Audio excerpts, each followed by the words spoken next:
Mais il y a un moment où le médecin doit prendre le relais et voir qu'est-ce qui ne va pas.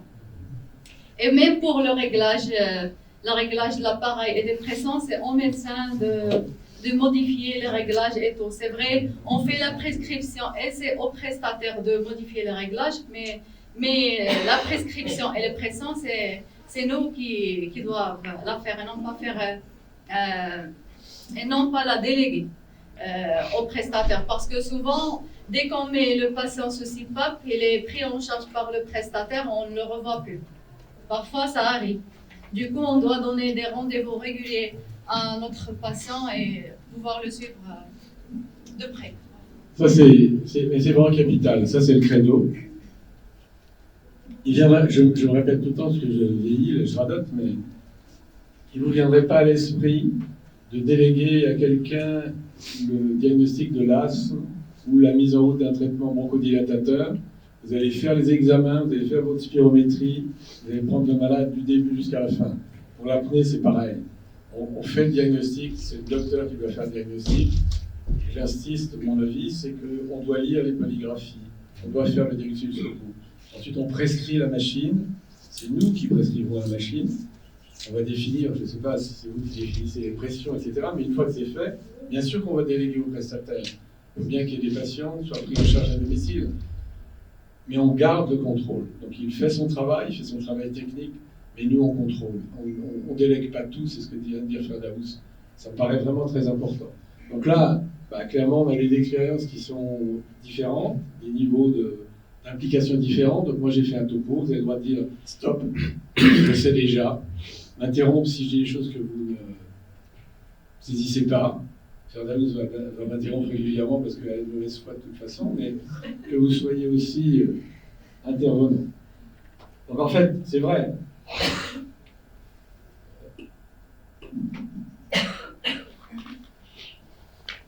Tout ça, la mémoire de la machine, c'est un outil, je me répète, dans un objectif stratégique et un objectif clair. Il faut faire accepter le traitement par le patient. Il faut qu'il ait une observance maximale. Donc juste, je vais y arriver sans doute avec le bouton. Juste pour rappeler, on se rappelle quand même que c'est un traitement qui est absolument magnifique, qui marche tout le temps, qui n'a aucune complication, qu'on peut garder pendant des décennies. Le problème, c'est qu'il peut ne pas être bien accepté, il peut ne pas être bien observé. Donc ça, c'est des travaux qui sont historiques, mais quand même, quand on met en patient des malades sous machine dans une équipe qui a l'habitude d'arranger, qui s'occupe correctement des patients, on a quand même 15% des gens qui n'en voudront pas. Et surtout, il y a un nombre de patients qui vont l'utiliser d'une manière inadéquate, plus de la moitié des cas. Donc, il faut être particulièrement vigilant si on veut que les choses soient efficaces. Dans la mesure où on sait, ça aussi c'est des vieilles études, mais qu'il y a un effet dose entre le temps d'utilisation de l'appareil et le bénéfice qu'on en obtient. Un effet dose sur la vigilance. Plus on obtient, plus l'observance du patient augmente, meilleur est le retour vers la normale des tests subjectifs, des tests objectifs. J'ai mis cette photo parce que le patient, il nous narguait, là. Il vient dans l'unité de sommeil, il a sa machine sur le front, sur le dos, et puis il dort quand même, donc il ne peut pas la mettre beaucoup. C'est vrai pour la maladie cardiovasculaire, si jamais il y a un impact de la machine sur les maladies, sur la prévention des maladies cardiovasculaires, il est lié à l'utilisation, encore plus que pour la vigilance. Donc il faut être très observant pour espérer qu'on obtienne un effet protecteur de l'appareil sur la maladie cardiovasculaire. Donc c'est quand même un peu surprenant. On a un traitement qui est génial, qui n'a aucune complication. Ça marche tout le temps. C'est juste un peu d'air qu'on met dans les trous de nez. C'est pas un ventilateur. Au pire, ça sèche la gorge. Et pourtant, il y a des malades qui l'abandonnent et qui ne l'utilisent pas. Donc ça, je pense que dans notre démarche, ça c'est ce qu'on aura dans les premières consultations. Et c'est là où la mémoire va intervenir également. Pourquoi est-ce que les malades abandonnent le traitement? Dans votre expérience, ils abandonnent pourquoi les gens de la machine? Parce que ça ne va pas. Parce que ça ne va pas. Ils ne sentent aucune amélioration. Il y a un problème. L'intolérance. Tolérance au masque, l'intolérance. Alors il peut y avoir une intolérance psychologique. Ça, c'est l'éducation psychologique, c'est l'éducation thérapeutique. C'est vrai qu'on va rentrer dans l'intimité des gens, on va mettre une machine dans la chambre à coucher, il n'y a rien de plus intime quand même qu'une chambre à coucher. On va transformer le patient, transformer un peu avec un masque sur le nez. Donc si c'est positif, ils sont transformés en astronautes. Si c'est négatif, c'est en Dark Vador. Donc ça peut être une véritable gêne dans la vie personnelle des gens. C'est vrai. Donc ça, il faut en tenir compte. Mais ce qu'il faut garder en mémoire, c'est que la cause principale de la mauvaise tolérance au traitement, c'est l'inconfort généré par l'appareillage. Ça, c'est un travail qu'on avait fait sur une centaine de patients, en demandant au bout de quelques semaines quelle était la raison pour laquelle les patients n'étaient pas confortables avec le traitement. La majorité, c'était le masque. C'est crucial, le masque. Plus de 50% des patients avaient un masque. La sécheresse, le défaut d'humidité, ou bien la combinaison des deux. Le bruit, tout ça, ces éléments, ça représentait plus de 80% des causes de non-tolérance. Et ça, c'est à ça que va nous servir aussi la machine. La mémoire de la machine. Parce que toutes les informations qui sont liées à la mauvaise perception du masque, aux notions de fuite, aux notions de sécheresse, tout ça, on l'aura sur la lecture de la machine. Donc c'est vraiment important, à chaque consultation de suivi, de s'imposer de lire les données de l'appareil. Alors, soit le prestataire vous les a données sous une forme papier, en condition que vous lui demandiez les bonnes informations, soit vous lisez vous-même la mémoire de l'appareil à partir des logiciels qui sont donnés par les constructeurs. Firdaus le disait, le temps de faire rentrer les gens, discuter avec eux, demander comment ça va, on a le temps d'avoir inséré la carte mémoire de la machine dans le lecteur, de lancer le logiciel, et en 30 secondes, on accède à la mémoire de l'appareil. Donc ce n'est pas une perte de temps. Ça fait partie de la consultation et ça fera gagner beaucoup de temps après. Parce que c'est vrai, là on en parlait, il y a vraiment, dans ce c'est pas un couple, là c'est un trio. Il y a vraiment le patient qui est au centre, il a son rôle, il y a le prestataire qui a son rôle, il doit être attentif, il doit donner au patient le plus grand confort possible, la plus grande sécurité possible. Et puis il y a nous qui vont prescrire et surveiller ce qu'il fait. Et là, si on arrive au niveau de la mémoire, il y a une petite partie de la mémoire que le malade peut acquérir. Je ne sais pas quel type de machine vous mettez en place, quelle marque d'appareil vous mettez en place.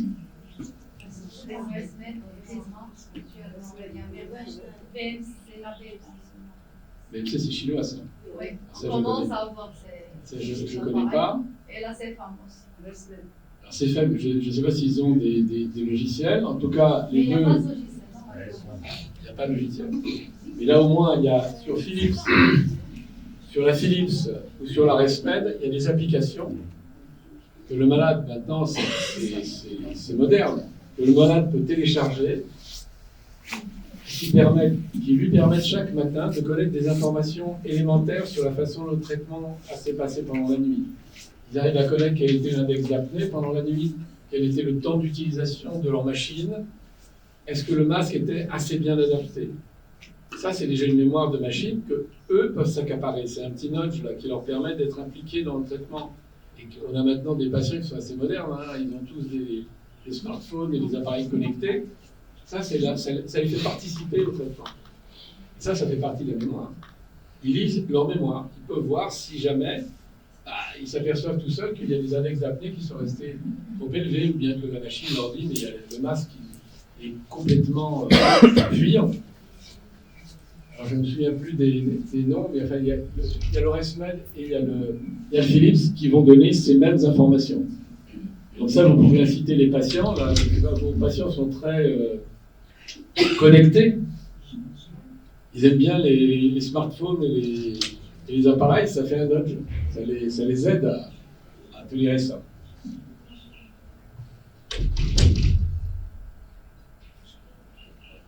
Alors, bon, c'est mon leitmotiv, donc je vais revenir dessus. Je pense que le rôle du prescripteur, je reviens, ne déléguez pas, prenez un soin. Notre rôle dans les consultations, dans le suivi, c'est ce que vous disiez tout à l'heure, le premier effet, la première étape, c'est bien sûr une étape clinique. On va essayer d'évaluer cliniquement à l'interrogatoire comment le patient a toléré son traitement. Est-ce qu'il a lui-même décrit des effets secondaires qui lui permettront ensuite d'aller regarder dans la machine, dans le mémoire de la machine, quelle est la cause de ce qu'il nous décrit. Mais ça, d'abord, il faut le recueillir. Est-ce qu'il a, comme le disait Faraous, il n'est pas content, il reste somnolent, il reste fatigué? Est-ce qu'il a le nez qui coule? Est-ce qu'il a la gorge sèche? Et ça, c'est une première information qui va, pendant que la machine est en train de mémoriser la mémoire de l'appareil, ben on peut commencer à discuter. Nous, on avait mis en place un petit questionnaire assez simple. On distribue aux patients pour évaluer une espèce d'auto-évaluation du traitement, et on peut avoir des surprises. Hein. Parce que cette patiente qui était une patiente qui était sévère, qui avait un certain nombre d'apnées du sommeil bien franc, on avait mis l'appareil, ben, au bout de moins de 5 mois, comment se passe votre traitement? Alors qu'en France, on a le prestataire qui doit suivre les malades très régulièrement, il se passe mal. Qu'est-ce que ça a donné pour votre vie quotidienne? Alors qu'on s'attend à ce que le malade soit content, et ben, ça a aggravé sa vie quotidienne alors qu'elle avait besoin d'une machine. Et ensuite, quand on regarde les effets secondaires, ben, on s'aperçoit que son masque n'est pas confortable, qu'il met des marques sur le visage. Qu'est-ce que ça évoque, ça, quand il y a des marques sur le visage?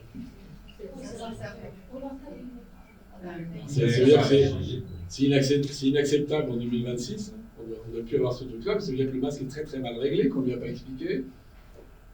Et elle a des bruits. Ah, ça, le masque lui fait mal, elle est mal réglée, elle a des bruits, peut-être qu'il y a des fuites quand même autour de son système. Elle a un air froid qui lui arrive dans le nez. Ça, on verra que c'est bizarre cette sensation d'air froid. On vous le donne, ça, vous l'avez souvent cette information, le malade vous dit souvent, c'est de l'air froid. C'est normal ça? C'est pas normal, on verra tout à l'heure, c'est pas normal, parce que l'air qui reçoit dans les trous de nez, il est chaud.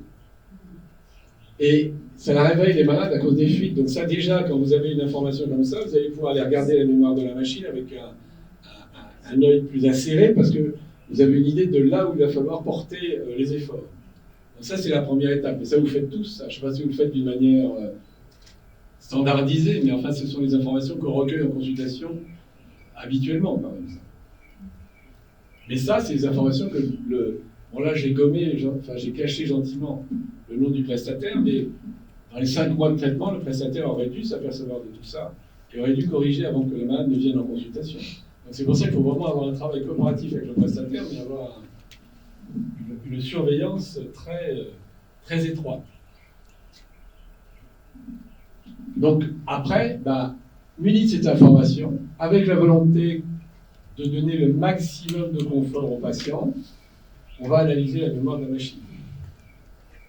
Alors après, chacun fait l'analyse qu'il en veut, enfin l'ordre de l'analyse. Qu'est-ce que vous allez regarder en premier, vous, quand vous faites ça? J'ai mis ça, mais vous, quand vous allez recevoir les données de la machine, qu'est-ce que vous allez regarder en premier? Qu'est-ce qui vous intéresse le plus? L'observance et les éléments respiratoires normaux. Qui est d'accord avec ça, qui n'est pas d'accord avec ça? Pardon? Le confort du patient. Oui, il est capital. Alors là, on l'a obtenu à l'interrogatoire d'avant. Maintenant, on va vers des données plus objectives, on va donner sur la machine. Ah oui, c'est ça. Premièrement, l'utilisation de l'appareil, ça c'est quand même quelque chose de primordial, puisqu'on sait que plus on l'utilise, plus grand sera l'effet. Ensuite,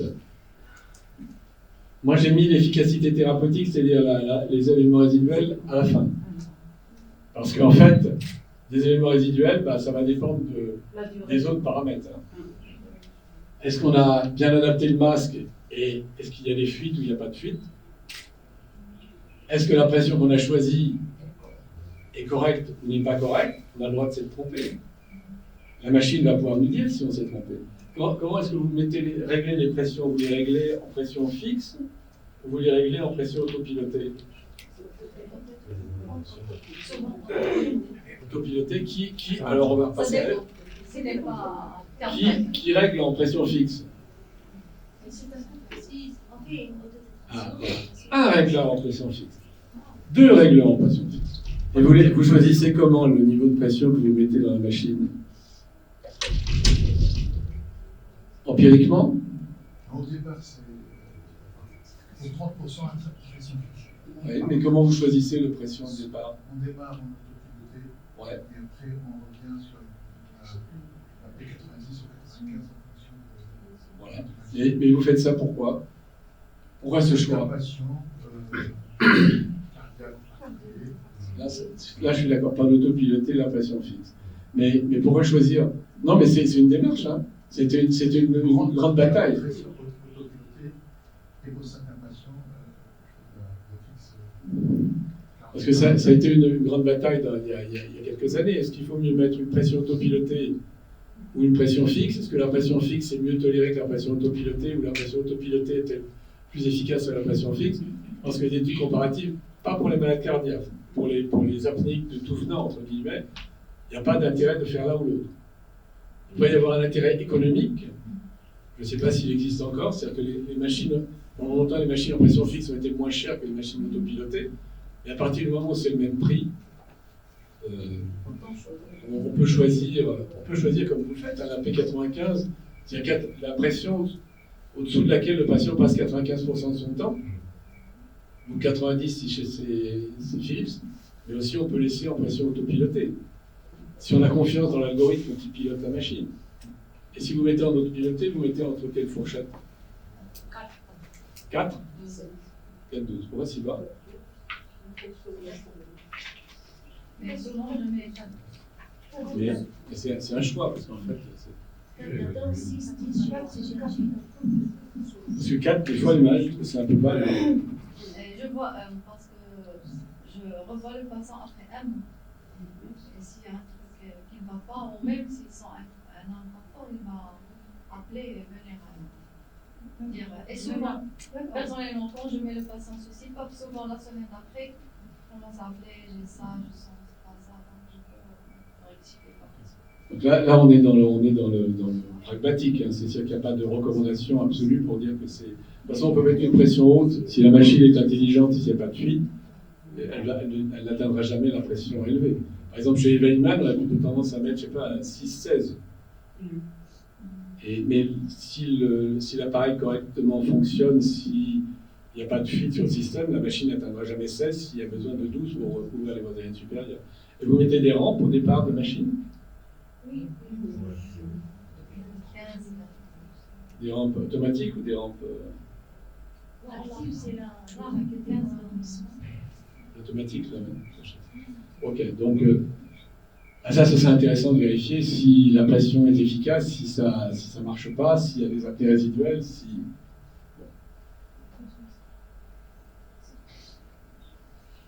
Donc c'est ça, les deux options, vous avez l'option du prestataire qui va, ou vous-même dans les consultations qui allez lire les cartes mémoire. Honnêtement, c'est rapide. Vraiment, la notion du temps, c'est plus une angoisse qu'une réalité. Le temps que le malade, encore une fois, s'assied, on commence à discuter, on a mis la carte à l'intérieur, le logiciel est déjà ouvert, on télécharge l'information en 1 minute, et on peut discuter avec le patient, avec les datas les plus récents. Puis si vous avez la chance, je ne sais pas pourquoi vous n'y accédez pas, c'est sans doute une question d'argent parce qu'il faut payer pour avoir la communication. Mais la téléobservance, c'est absolument magique puisque c'est online, là, le malade est en face, on est sur le site, on obtient toutes les informations avec toute l'ancienneté de la mémoire.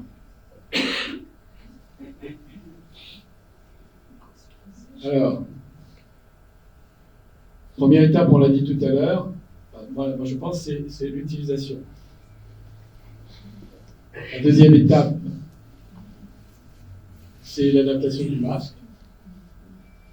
Parce que c'est quand même là le combat le plus dur. La troisième, c'est la pression. Parce que ça va dépendre aussi de la qualité de l'ajustement du masque. Et enfin, l'efficacité mécanique, l'IH résiduel.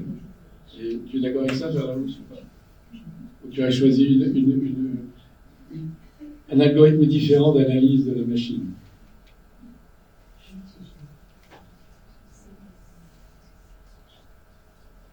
Alors, quand vous recevez les datas là, du prestataire, en l'occurrence, qu'est-ce qu'il vous donne comme information sur l'observance de la machine? Qu'est-ce qu'il vous donne comme comme indication quant à l'observance de la machine par le patient. Quels sont les critères qu'il vous donne? Quel résultat il vous donne?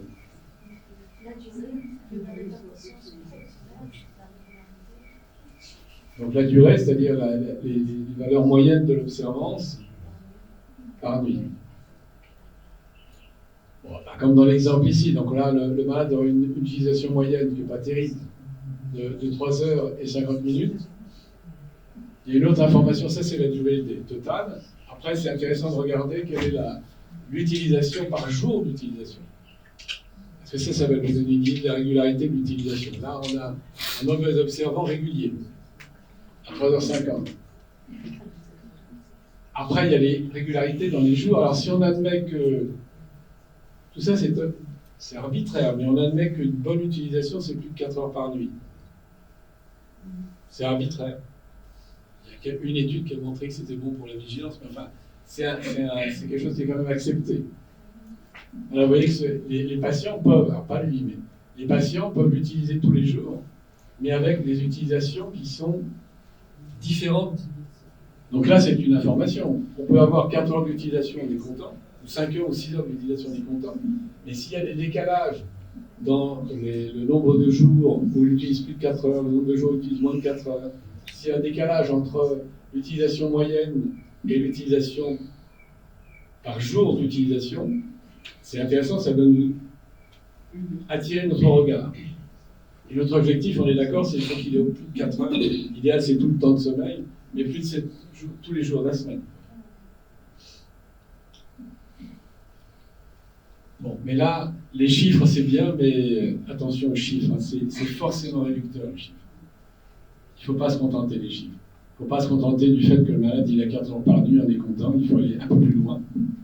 Parce que c'est forcément quelque chose de réducteur qui nous masque les informations. Et si vous n'êtes pas d'accord avec moi, vous me le dites, hein, il paraît que c'est un atelier. Alors là, on voit que dalle, d'accord. Enfin, j'avais pris trois situations où l'utilisation moyenne est à peu près la même. 3h50, 3h45, 3h47. Donc, si on a une utilisation, alors c'est pas très bon, mais si on a une utilisation comme ça veut dire que peut-être, c'est pas tout à fait pareil. Dans cette représentation, donc ça c'est un Respirodix. Le vert correspond à une utilisation de plus de 4 heures, le rouge une utilisation de moins de 4 heures. Donc là on a 3 heures et 50 minutes, le malade l'utilise tous les jours, il n'y a pas de trou, simplement il n'utilise pas toutes les nuits avec une durée suffisante. Dans le deuxième, il a à peu près la même utilisation. Quand il l'utilise, il a plus de 4 heures. Mais il y a des trous d'utilisation.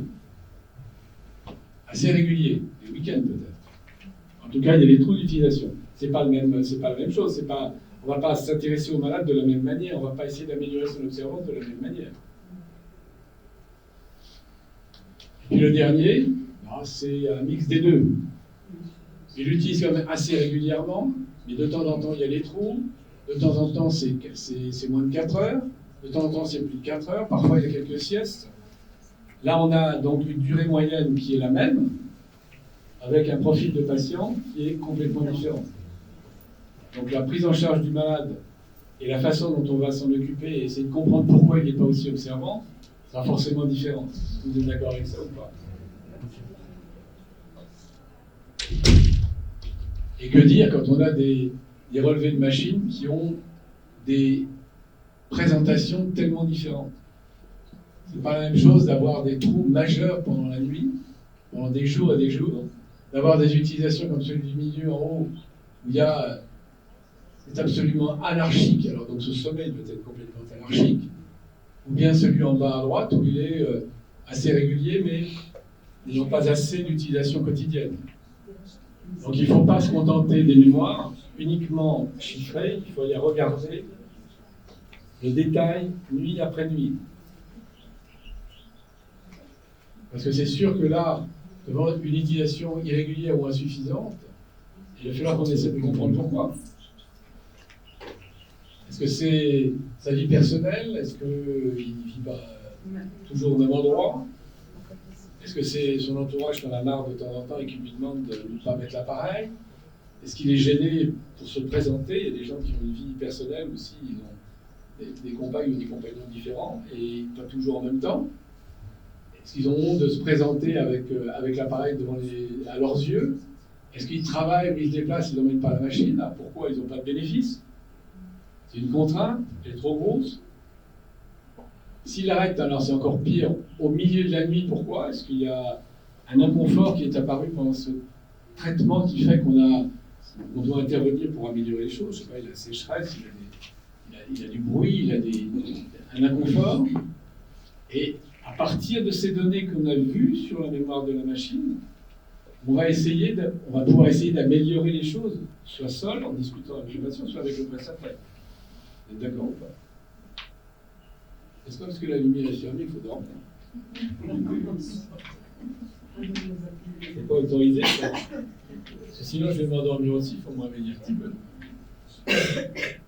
Donc, c'est vrai que face à un malade qui n'est pas observant, il faut regarder la manière dont il n'est pas observant. Il faut l'interroger. Est-ce que c'est le fait qu'il ne comprenne pas l'intérêt du traitement, parce qu'il n'a pas compris sa maladie? Parce que des fois, il y a pas mal de patients qu'on peut voir, par exemple, en deuxième avis, parce qu'ils ne supportent pas la machine, à qui on n'a jamais expliqué vraiment quelle était la maladie et pourquoi ils avaient un masque sur le nez. Donc, et s'ils ont bien compris la maladie, s'ils ont bien compris la problématique qui est derrière, est-ce qu'on ne les a pas surtraités? Ça existe aussi. Est-ce que c'est leur rythme de vie qui fait que ce type de traitement ne peut pas être adapté? Ça, la mémoire nous le dit, et on l'obtient rapidement, on a rapidement ces informations. Donc, sur un plan éducation thérapeutique, les spécialistes recommandent d'utiliser justement la mémoire de la machine pour discuter avec le patient en consultation, leur montrer le résultat. Et face au résultat, essayer de comprendre ce qui se passe. Oui, les faire parler, c'est de trouver pourquoi ils ont un problème avec ce traitement. Est-ce qu'ils ont, encore une fois, des habitudes de sommeil qui ne sont pas adaptées avec la mise en route de l'appareil? Est-ce que le masque les gêne? Est-ce qu'il y a une sécheresse? Tous ces signes-là, on va les chercher, soit parce qu'ils les ont exprimés avant, soit parce qu'on a regardé la mémoire, qu'on a trouvé qu'il y avait cette irrégularité dans l'observance, et qu'on va essayer de comprendre pourquoi. Et là, on a progressé quand même. Et de faire, comme tout à l'heure, les malades qui ont leur petite application qui leur permet de suivre leur traitement tout seul, et faire participer en leur montrant les mémoires de la machine, ça les fait participer à leur traitement, ça peut leur faire exprimer des choses, et ça peut leur donner des perspectives. Leur montrer les résultats aux patients quand ils viennent en consulte ou pas. Vous discutez avec eux de ce que vous avez sur les papiers. Oui, pour savoir les gens, vous posez des questions à la consultation. Oui, et vous leur montrez Voilà, ça c'est important pour eux de s'intégrer dans leur traitement, d'être partie prenante du traitement, sinon ça ne va pas marcher. Mais, encore une fois, ça c'est la partie, on met beaucoup l'accent sur, quand il y a des difficultés avec la machine, on met beaucoup l'accent sur l'aspect psychologique, la gêne, etc. Si on est vraiment pragmatique, c'est vrai que ça intervient, mais on n'oublie pas que la principale cause de mauvaise tolérance au traitement, c'est l'inconfort qu'on a apporté au malade avec le traitement. Et le premier inconfort, celui qui est le plus important, c'est le masque. L'élément crucial, c'est le masque. C'est pas la machine, ça ne fait pas de bruit, c'est gros, ça ne fait pas de bruit. Elles ont toutes la même efficacité, techniquement. Par contre, ce qui est l'interface, le contact du traitement pour le patient, c'est le masque. Alors, bien sûr, des fois, c'est pas très compliqué de comprendre pourquoi ils ne supportent pas le masque. Et ça, on devrait plus le voir. Hein. Et ça, alors là, c'était l'exemple. C'est un monsieur qui est complètement obsessionnel. Donc, il ne veut pas de fuite. Donc, il serre. Mais ça, c'est inadmissible. En 2026, on ne doit plus voir ça. C'est quelque chose qui n'est pas possible. Est-ce que vous laissez on va revoir le réglage tout à l'heure, mais ça, le choix du masque, vous le laissez au prestataire de santé ou c'est vous qui définissez quel est le masque que vous voulez faire porter au malade? Je discute avec le patient. Ça dépend de la rencontre. Souvent, je lui donne le choix. Tu mets quoi? Je lui donne le choix. Au malade? Il y a beaucoup de masques.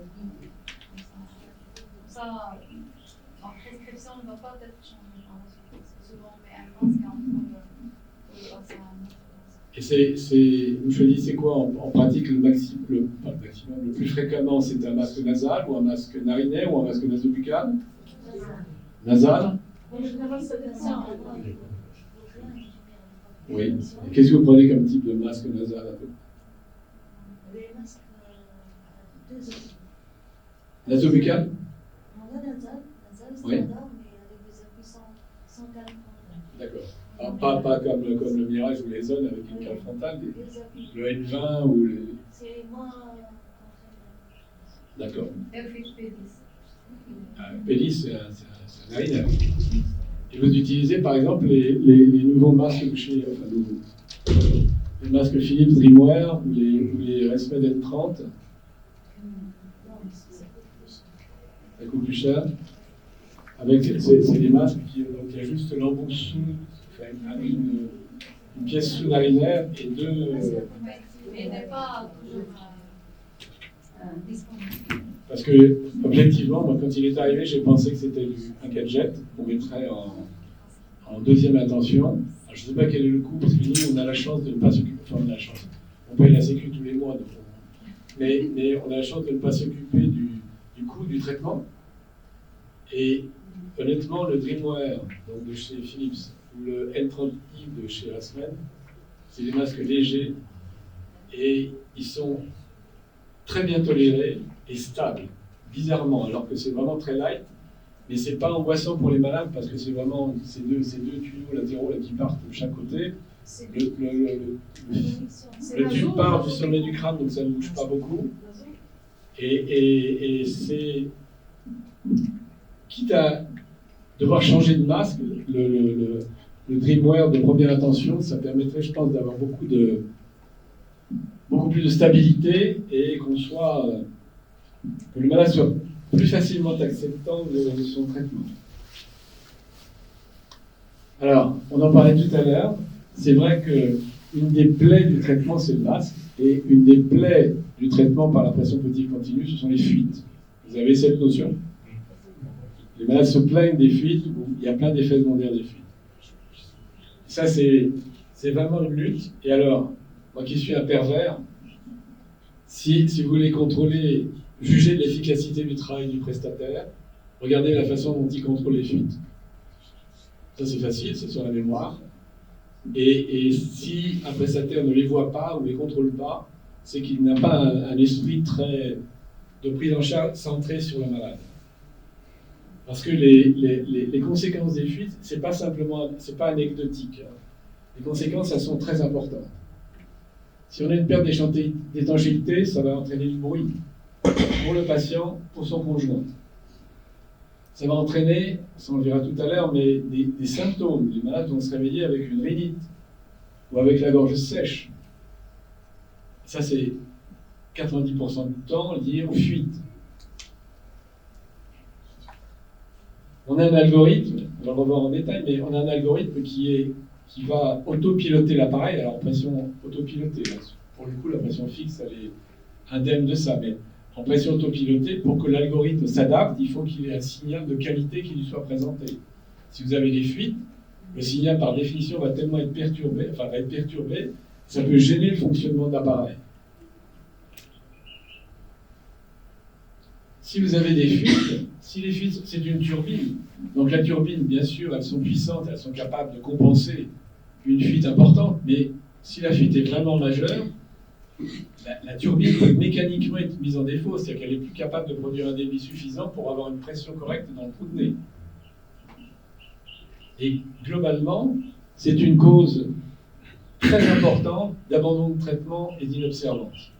Donc ce phénomène qui paraît banal, c'est un phénomène qui est très important et je pense qu'il faut être particulièrement attentif et particulièrement combatif pour lutter contre ces fuites. Il y a aussi le sens émergent. Pardon. Ça favorise aussi les sens émergents. Et ça peut favoriser, c'est ça, tout ce qui va gêner le fonctionnement normal de l'appareil. Alors, comment on va faire pour analyser les fuites? C'est pareil. Qu'est-ce que vous demandez au prestataire de vous donner comme information pour évaluer l'existence et l'importance des fuites. Pour le malade, oui. Et après, quand vous allez avoir, si vous attaquez, si vous analysez la mémoire de l'appareil, les datas de la mémoire de l'appareil, qu'est-ce que vous allez regarder comme information concernant les fuites? D'abord, il faut vérifier sur le réglage de l'appareil. Est-ce que le paramétrage de l'interface est fait correctement avant? Oui. Parce que des fois, le malade est ventilé avec un masque nasal, alors que sur l'appareil, c'est difficile. Oui, il faut contrôler le travail du prestataire, oui. Ça va générer des sous-estimations. D'accord. Et puis après, vous allez regarder quoi? Des chiffres. Le chiffre de la fuite. Le trait, il y a un trait sur la page. Et les courbes. D'accord. Donc on aura des datas, ils vont nous, là c'est la semaine, on va avoir des datas chiffrées qui vont nous être données par la machine. Donc là, ça peut faire une révision d'ailleurs. Est-ce que le malade est un bon patient, enfin un bon patient, un bon observant ou pas un bon observant? Jour d'utilisation 28 jours. 100% des jours d'utilisation, 7 heures, c'est pas observable. 7h55, Donc l'indice de l'IA moyenne. et l'indice, on peut le regarder tout de suite, l'indice est à 3. Donc là, on peut dire que le malade est observant, très observant, et la machine fait correctement son travail. Alors, est-ce qu'elle nous dit qu'il y a des fuites? Alors, fuite importante, 24 secondes. Pourcentage de la nuit en fuite, 0,1%. Qu'est-ce que vous en pensez de ça? C'est bon, Il n'y a pas de. Ça, c'est Philips. pas de fuite. Si on regarde un peu mieux, fuite médiane, 13,6 litres. Ça, médiane, 13,6, ça veut dire qu'il y a la moitié qui est au-dessus. Donc si on regarde mieux, alors qu'on est à peu près correct, là, on a quand même 95% du temps passé en dessous de 36 litres minutes.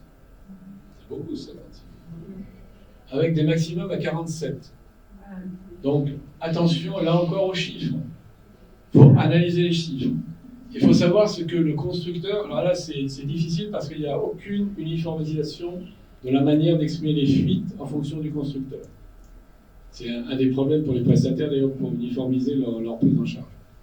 Quand le constructeur nous dit qu'il y a des fuites importantes, ça veut dire attention, mécaniquement ma turbine peut être gênée. Ça ne veut pas dire qu'il n'y a pas des fuites suffisamment importantes pour que le malade soit gêné. C'est uniquement un phénomène mécanique. Donc là encore, attention aux chiffres. Moi, j'ai toujours été mauvais en maths, donc je n'aime pas beaucoup les chiffres. Il vaut mieux regarder les courbes, c'est plus simple. On n'a pas à calculer, on regarde les courbes.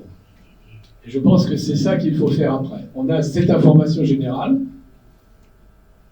et ensuite on va aller détailler, si vous disiez tout à l'heure la ligne, là, on va aller regarder les courbes, c'est-à-dire qu'on va passer d'une valeur générale sur l'ensemble de la période à des nuits identifiées. On peut faire au moins 7 à 14, enfin, minimum 7 nuits, souvent plus, où on peut aller regarder nuit par nuit comment évaluer la pression, comment évaluer les fuites, et puis éventuellement les éléments respiratoires normaux.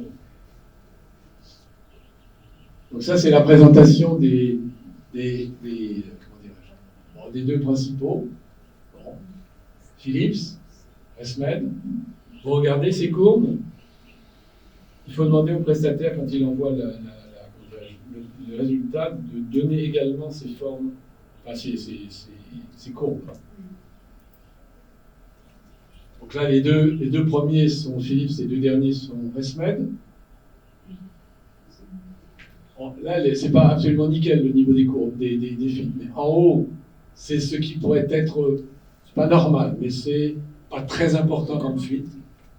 En haut, en vert, la grande trace, ça veut dire que la machine, en vert clair régulier, ça veut dire que je ne suis pas gêné mécaniquement. Si jamais il y avait une gêne mécanique, ça deviendrait un vert un peu plus léger. Mais le niveau de fuite n'est pas nul. Parce qu'en plus, chez Philips, ils sont assez vicieux, donc ils ont mis une échelle qui est très grande, là, donc pour arriver à avoir les fuites. Par contre, quand il y a des fuites importantes, ben, vous voyez que c'est l'écran dessous en jaune, et que là on est largement au-dessus des 20 litres minutes qui sont autorisés. Chez ResMed, on a la même représentation.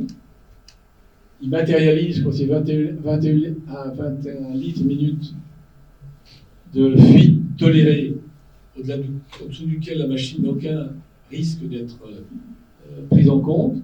Une véritable ligne de fuite correcte, on n'est pas très loin du zéro. Là, il y a quand même une mobilité du masque, il y a quelques fuites. Elles ne sont pas très importantes mécaniquement. En dessous, c'est le même algorithme, c'est la même présentation, mais là, on est au Cap Horn. Ça fuit de partout. Et ce qui est intéressant, c'est que le malade, il a quand même gardé sa machine 7 heures. Donc,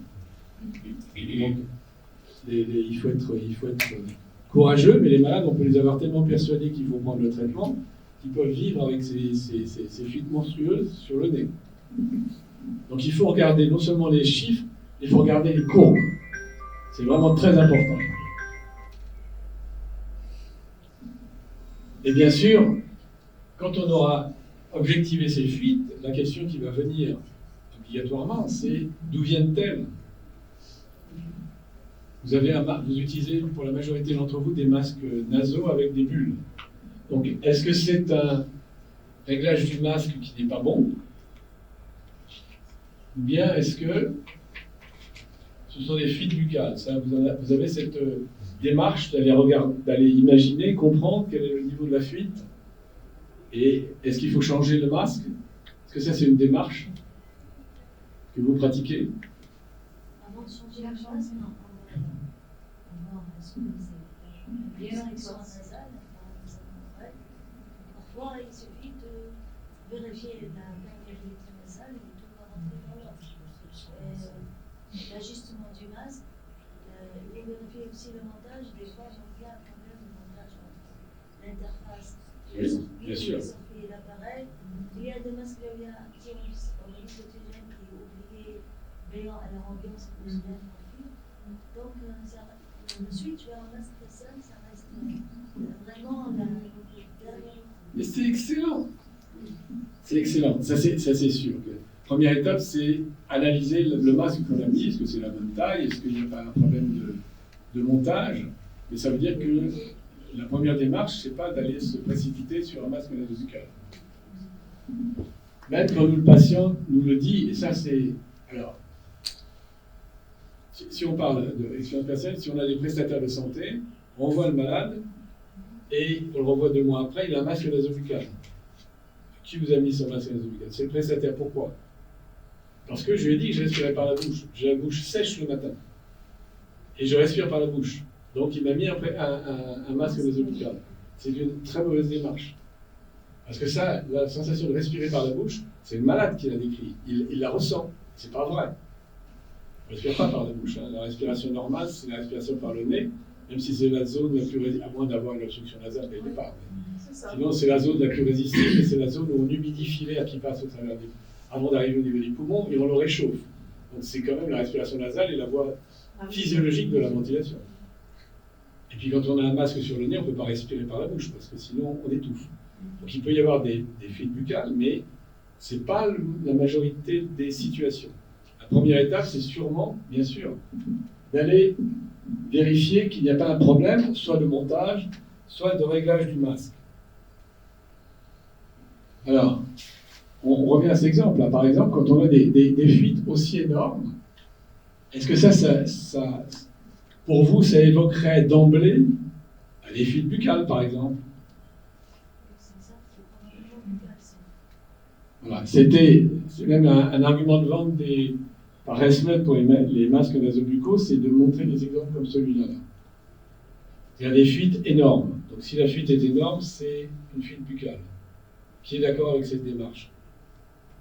Oui, lorsqu'on a des fuites qui se mettent en plateau et d'un seul coup ça revient à zéro. Ça c'est buccal. C'est probablement. Alors, qui est d'accord avec cette démarche ? Non, pas 100%. À 100%. Puis il y a les autres, ils sont des hypocrites, ils disent rien. Mais il faut prendre vos responsabilités, là. Alors, ouais, on a, on s'appelle bien, un agent de police. Hein. c'est sur tous les, comment dire, sur tous les logiciels. C'est pour ça qu'il faut avoir la main sur le logiciel. C'est pour ça que c'est difficile de n'avoir que les rapports chiffrés, donnés papier par le prestataire. Il faut pouvoir avoir la main sur le logiciel. C'est donc un ResMed. Donc, si sur le logiciel ResMed, sur la mémoire, on peut augmenter le temps de lecture. Donc là, c'est sur toute la nuit, mais on peut se placer comme en fond là sur un écran de 5 minutes.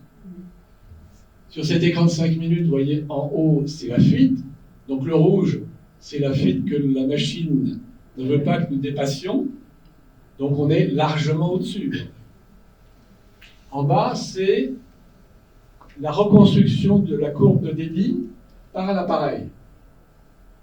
C'est une variation de pression, donc on recoupe, enfin, la machine redéfinit le débit. Pendant cet épisode de fuite, je vois l'inspiration, l'expiration, l'inspiration, l'expiration. Donc ce n'est pas une fuite buccale. Donc même quand les fuites sont énormes, avant de passer au masque nasobuccal qui a beaucoup d'inconvénients, il faut demander, il faut le faire, si on peut le faire encore une fois avec la lecture à la carte, on peut y arriver. Hein. On élargit simplement l'échelle, on passe en 5 minutes, on regarde l'aspect de la courbe de débit, et si on a l'inspiration et l'expiration, c'est que ce n'était pas une fuite buccale. C'est autour du masque que se passait le problème. Comme 99% du temps. C'est le réglage du masque qui est pris en défaut.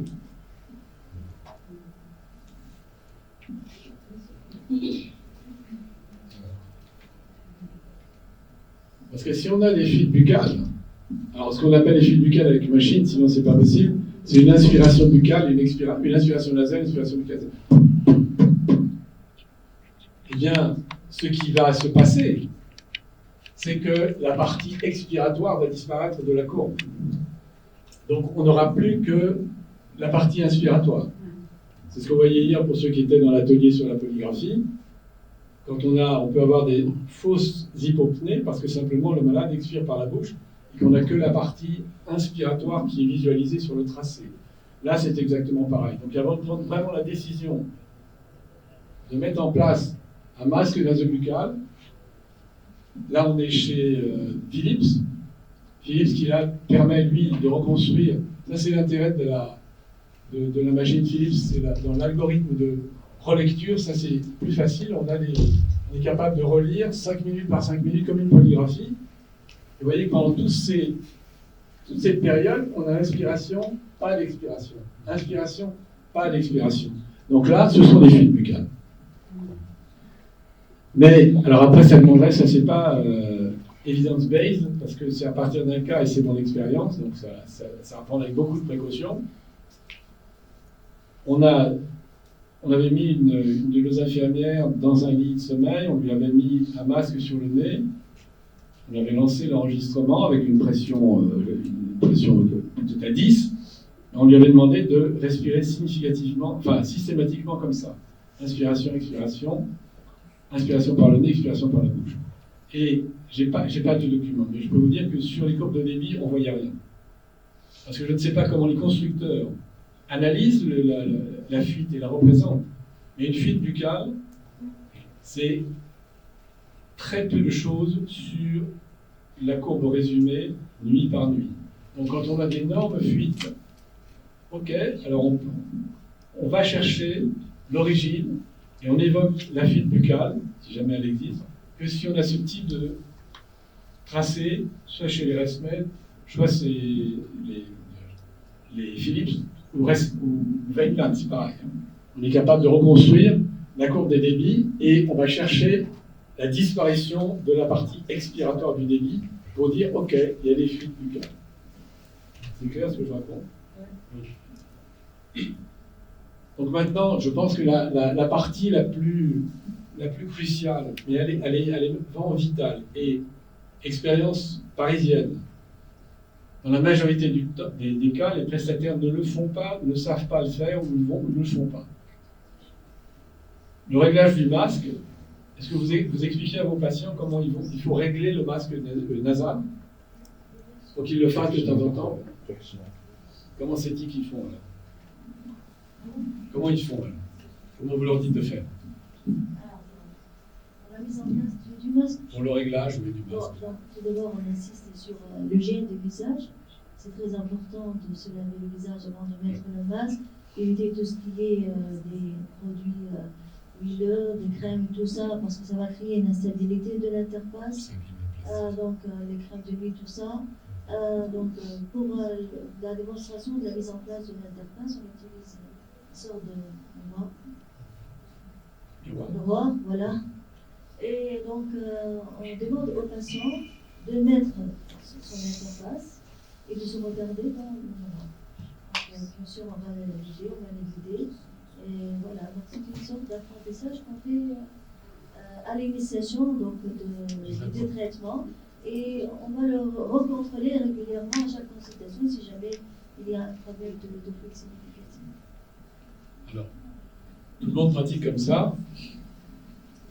Alors, je vais juste rajouter un petit élément. Je pense qu'il faut, le mieux est de régler le masque.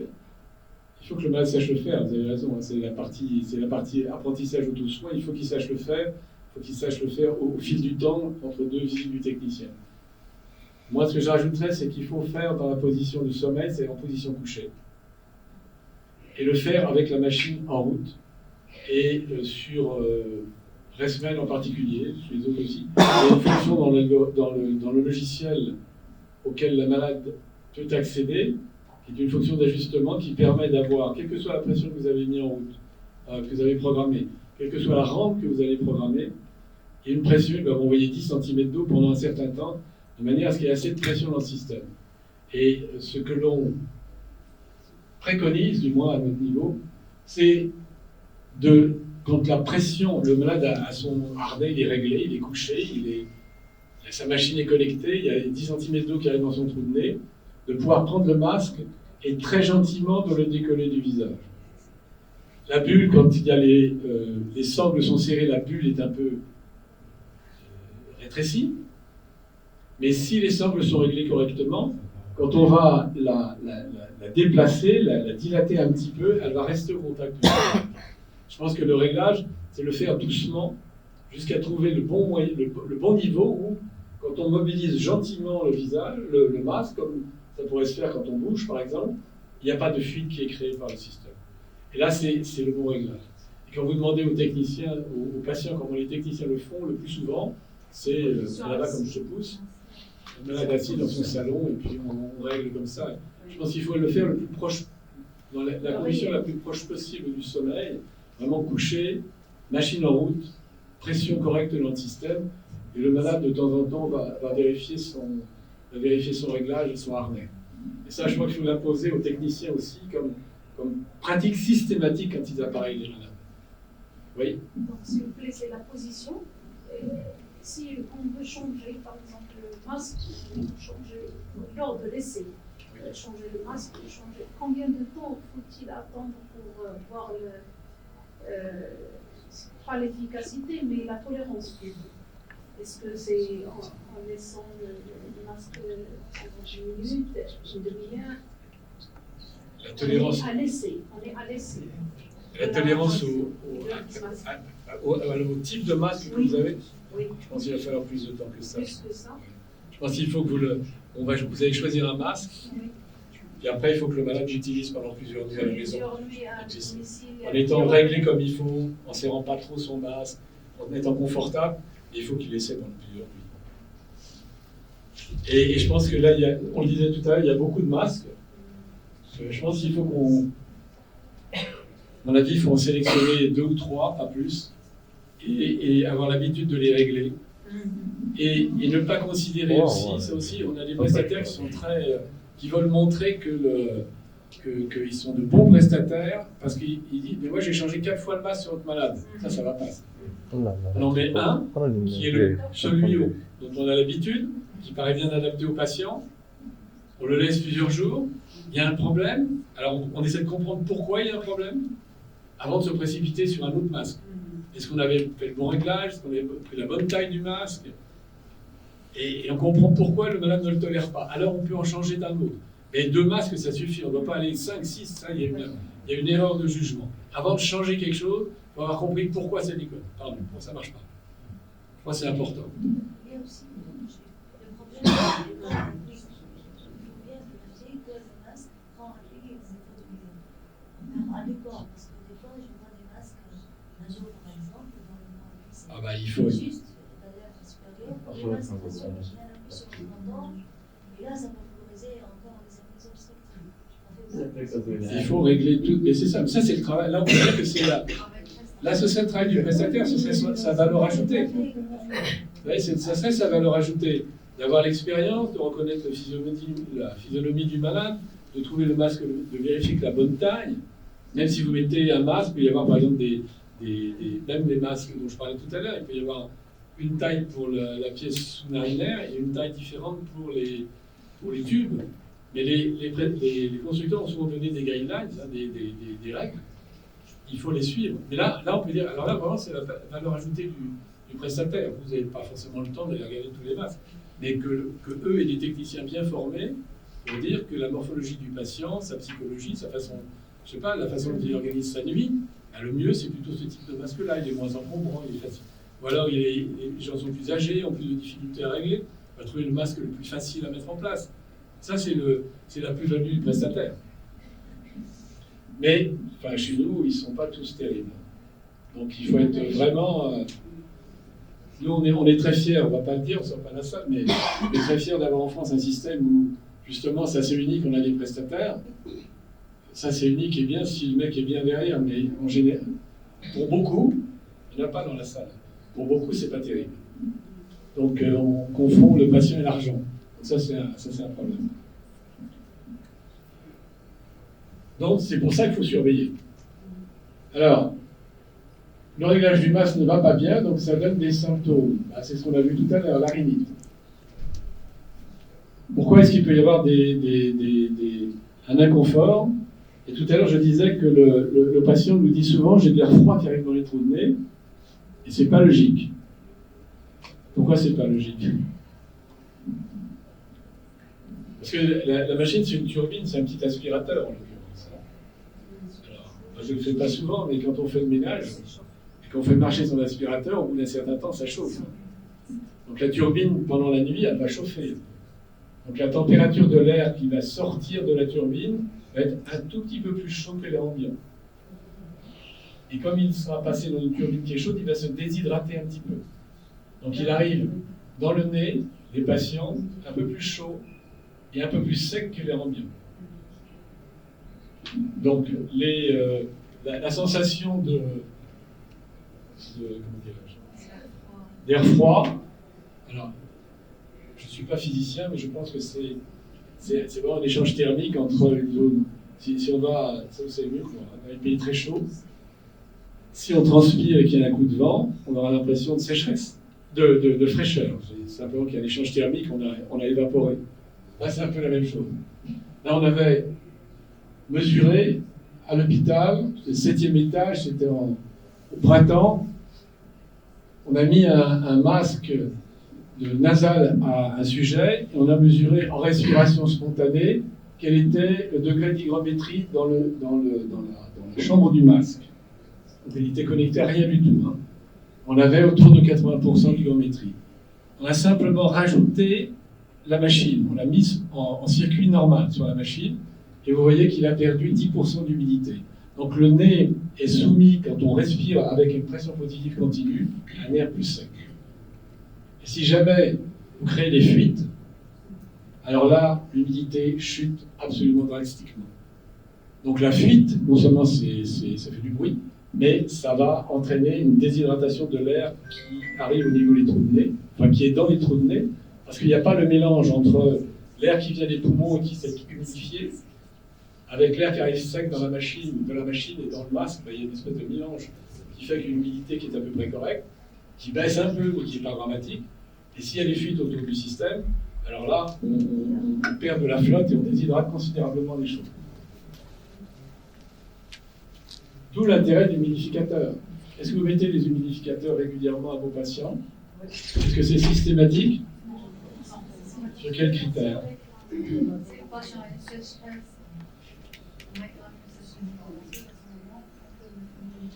moment. Voilà, parce que la sécheresse, ils l'ont tous, mais ils ne la ressentent pas forcément comme une gêne. Et il faut bien leur expliquer que On essaie une solution. faut bien leur expliquer que l'humidificateur, c'est pas. Moi qui suis très simpliste dans ma vie, là, je dis que de mettre un humidificateur sur la machine, c'est pas que je vais les emmener en Équateur. C'est que je les prends de Fès et que je les ramène à Paris.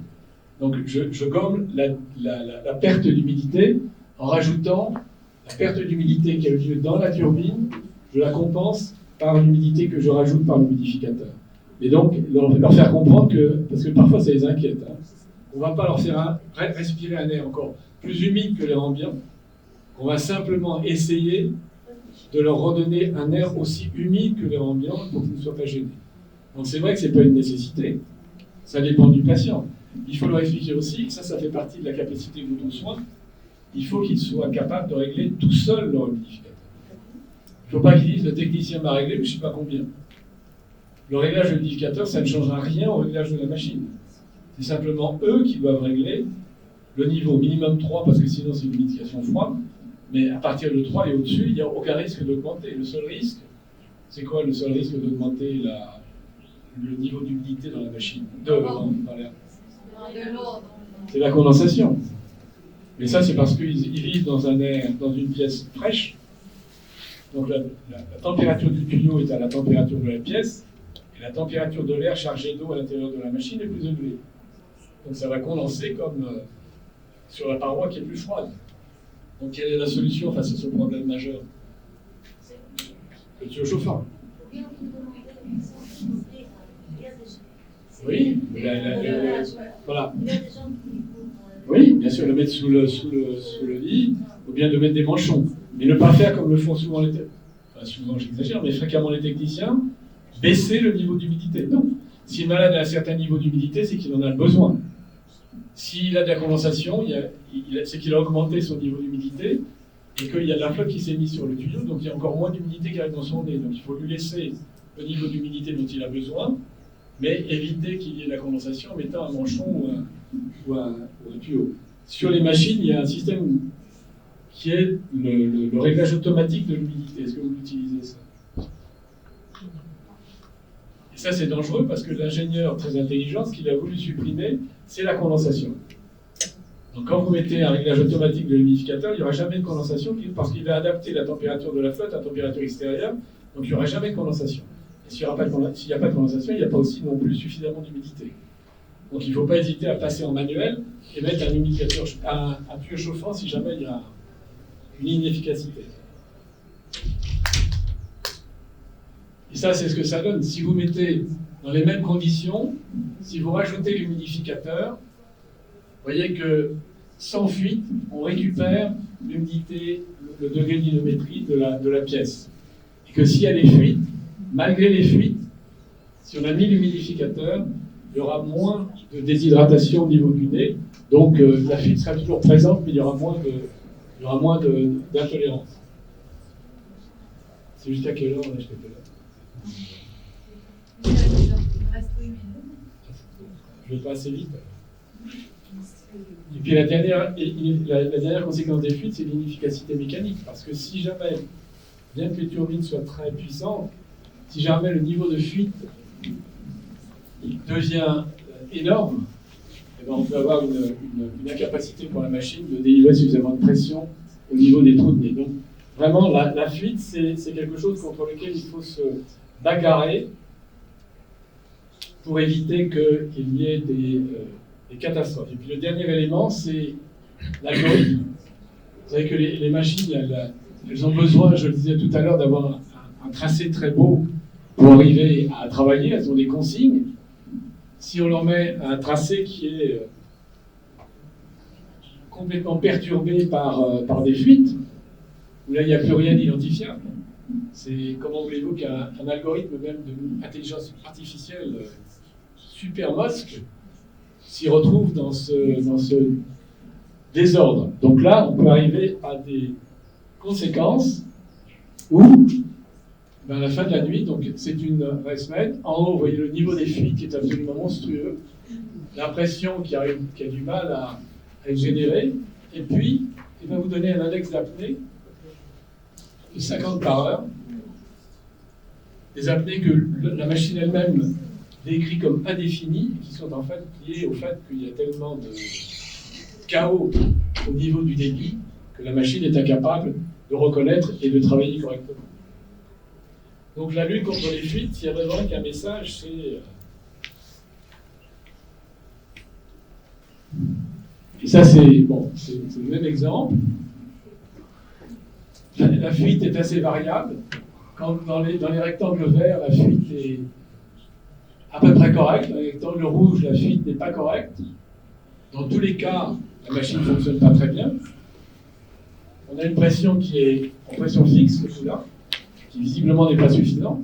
Quand il n'y a pas de fuite, en rouge, ce sont toutes les apnées qui ne sont pas corrigées par la fuite, par la pression qui n'est pas satisfaisante. Et quand on passe en zone de fuite, la machine n'est plus capable de reconnaître ces petits, n'est pas capable de reconnaître les apnées. C'est clair ce que je raconte?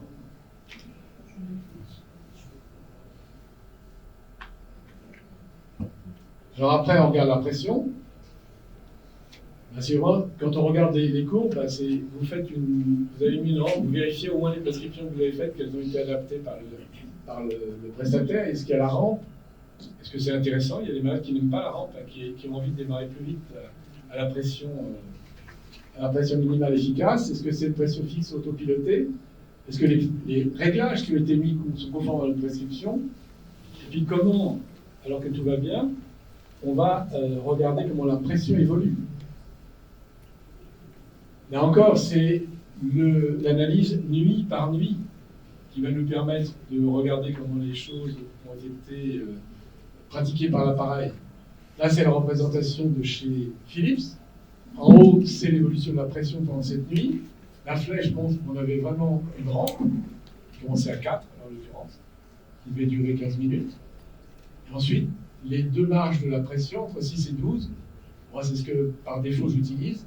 On voit que la machine a évolué tranquillement pendant la nuit dans la gamme de pression qu'on lui avait donnée.